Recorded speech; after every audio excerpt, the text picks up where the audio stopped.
Bonjour Malik, c'est un plaisir de te voir ici.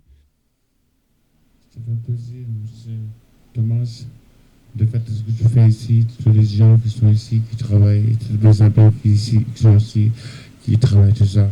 Au moins, ils ont l'occupation et moi aussi pour le respect. Et moi aussi, de me dire ça, ça me touche le cœur. J'ai quelques questions Malik. Depuis quand tu es sur la place de la gare à Bienne? 15 ans, sans travail, rien, dormir à la gare, fumer des joints, prendre de la cocaïne, prendre de l'héroïne, et rester à la gare, tout ça. Et qu'est-ce qui t'a amené de choisir ou peut-être de subir ce genre de vie que tu vis actuellement là? Ma femme m'a quitté, elle a 2 enfants, tout ça. Elle s'appelle Valdete Isai, on l'appelle Nike. Elle m'a trompé avec mon meilleur copain et mon corps est brisé. Maintenant, je bois de l'alcool et je prends la drogue et je dois la gare. J'ai plus rien à foutre de tout. Je m'en fous. Je vis et je parle des gens. Et le fait d'être sur la place de la gare, pour toi, est-ce que c'est une signification spéciale, par exemple, parce que c'est un endroit où les gens y partent, ils reviennent tous les jours, tous les matins, tous les soirs, ou parfois ils ne reviennent pas pendant quelques jours ou quelques semaines. Est-ce que ça, c'est quelque chose d'important pour toi? À la gare, c'est le point de rencontre de toutes les amis que je connais. C'est 100% bénois, 100% africain, 100% suisse. J'ai fait l'armée. Et à la gare, il y a des gens le matin qui passent pour aller travailler. Et c'est mes amis quand j'étais à l'école depuis tout petit. Et c'est mon plaisir de les voir. Mais on me regarde comme un junkie parce que j'ai pas de travail, j'ai pas à manger, j'ai rien, j'ai pas de cigarette, j'ai pas de la bœuf, je reste rien, rien, rien, rien. Et je dors à la gare. Et dans ma tête, ça tourne et je dors. C'est comme mon âme qui part et mon corps reste à la gare. Pour juste voir mes amis qui travaillent, mon emploi du travail. Et par contre, j'ai vu que tu connais beaucoup, beaucoup de gens, et beaucoup de gens te reconnaissent ou te connaissent ici à Bienne.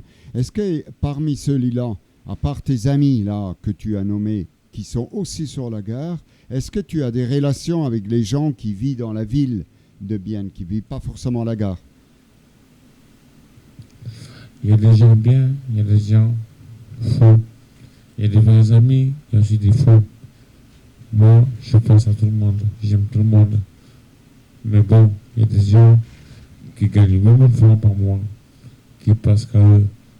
Même pas un salaire, même pas une cigarette, même pas rien. Ils me regardent comme un junkie parce que j'ai toujours dormi à la gare.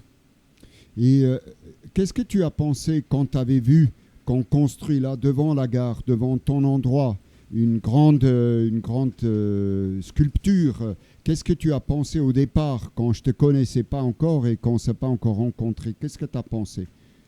J'ai pensé que, au début, je me suis dit, mais c'est quoi ça? C'est nouveau. Et je suis sur la gare, j'ai vu ça, et je suis monté. Et voilà, j'ai vu des peintures, tout ça. J'ai vu plein de trucs. Et voilà, j'ai commencé à me mettre dans une autre dimension. Après penser, pour le passé, aller en voiture, démontrer que la vie c'est rien.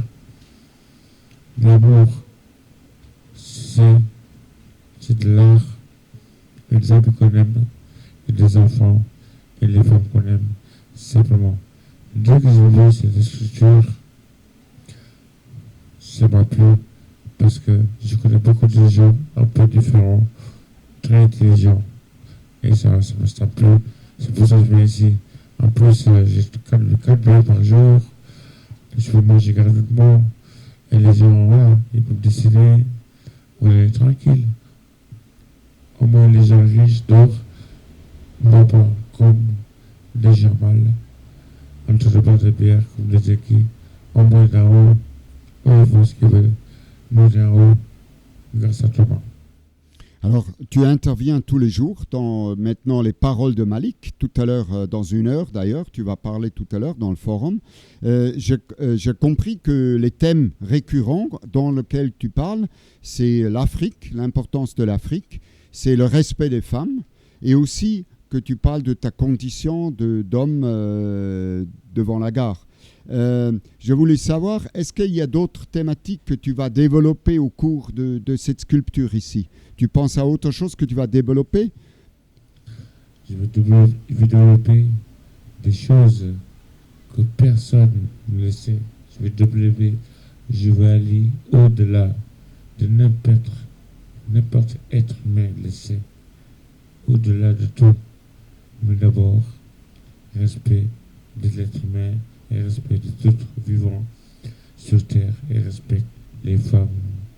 D'abord, je veux connaître mon père. Personnellement, moi je suis très touché et je suis très heureux que tu es là avec nous sur la sculpture parce que je trouve que c'est très important que les gens qui sont sur la place de la gare, comme toi tous les jours, qui ne sont pas exclus, qui sont inclus dedans. Même si parfois c'est conflictuel et parfois on doit avec toi lutter pour le microphone. Alors qu'est-ce que ça signifie pour toi, quelque part cette lutte pour le microphone? Toi tu veux toujours t'exprimer. Quand tu vois le microphone et personne qui parle, tu veux parler. Qu'est-ce que ça veut dire pour toi? Pourquoi tu veux faire ça? Je fais ça parce qu'il y a des gens qui parlent plus que moi. Et moi, je pense, me laisser seulement 1 heure pour parler. Et les gens, ils parlent. Et le théâtre, ça m'énerve. Il y a des copains qui sont en haut, qui veulent que je parle, tout ça. Et les autres qui prennent le micro. Et l'anglais, on n'a pas en Amérique. Si on parle l'allemand et le français, on est en Suisse helvétique. C'est pour ça que je m'énerve.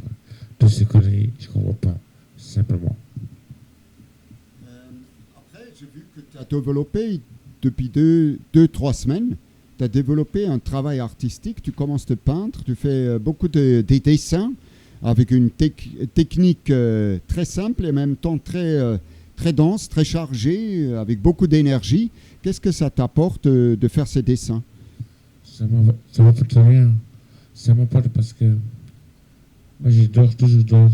Pas toujours, mais je dors et je vois tous les copains qui se battent, tout ça. Et ça m'énerve.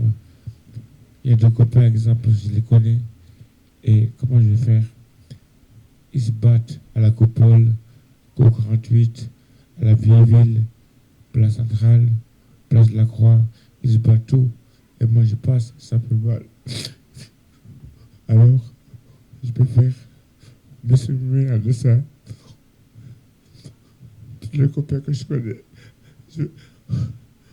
Voilà, je m'arrête là. Je trouve que tes dessins sont pleins d'énergie, je l'ai dit, et surtout ils sont des dessins insoumis, avec beaucoup de rythme, avec beaucoup d'énergie, avec beaucoup comme une sorte de sentiment de non-soumission. Et c'est pour ça qu'on a commencé de les collectionner et tu as déjà fait 6 classeurs avec des dessins et aussi d'autres trucs, d'autres choses plus grands que tu as fait qui ne rentrent pas dans le classeur. Moi, personnellement, je suis heureux qu'avec ces dessins, tu contribues à la construction, hein, quelque part, de cette sculpture qui, tous les jours, se reconstruit et se refait. J'ai une question à toi plus générale, Malik. Qu'est-ce que sont tes rêves? Qu'est-ce que sont ton espoir pour toi personnellement, mais aussi pour le monde? Est-ce que tu peux l'exprimer?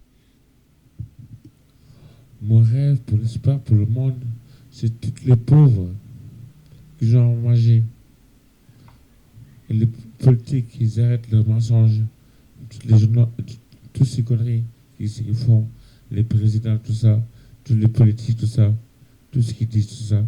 Et moi, mon rêve, c'est rester pauvre, dormir dans la rue, avoir juste une cigarette, avoir une bière.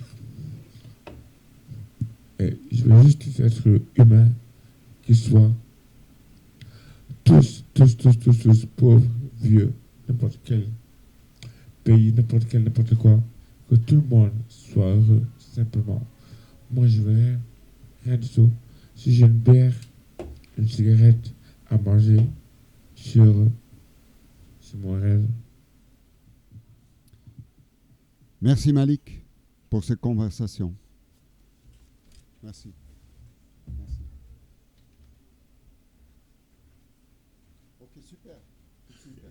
Merci Malik. Merci, c'est grâce à toi.